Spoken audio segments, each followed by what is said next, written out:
Sir, unsay imong matubag sa mga panghitabo nga atol sa inyuhang kasal nga natauhan ka nga gilumay ra day ka pagsabyag og asin? Oh. Ang akong maistorya no, I'm so sorry nga dugay ko naka-istorya, dugay ko naka-explain sa panghitabo. So, for now, I'm so ready nga mutubag na sa mga panghitabo about sa among kasal nga atol nga pagsabyag sa asin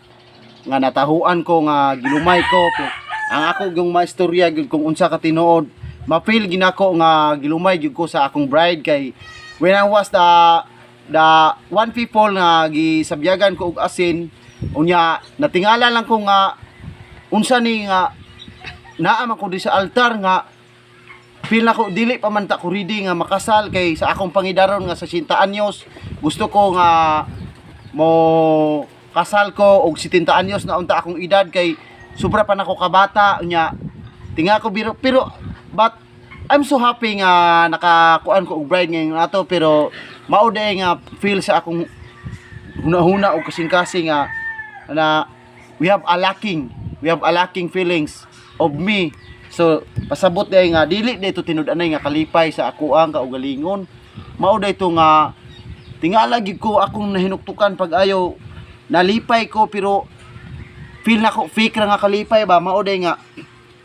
gilumay ra di ko atong bayhana mao atong nga dako kay ko pagmahay ngano nga naabot mi ato nga punto kay dakong kaulaw sa ako ang kaugalingon labi na sa akong pamilya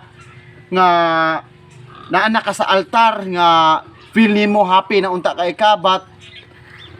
kuan but wala ra madayon kay tungod sa panghitabo basin siguro katong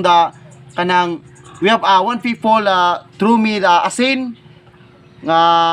dito ko natahuan basin siguro gaduda na to siya or babae man to or basig naibog to siya nako or basig nakamatikod to siya nga gilumay ko mao nagikuanan siguro ko niyag asin o mao na akong maistorya sa tanan daghang kay salamat kanyong tanan ug daghang kay salamat sa gasablig nako og asin.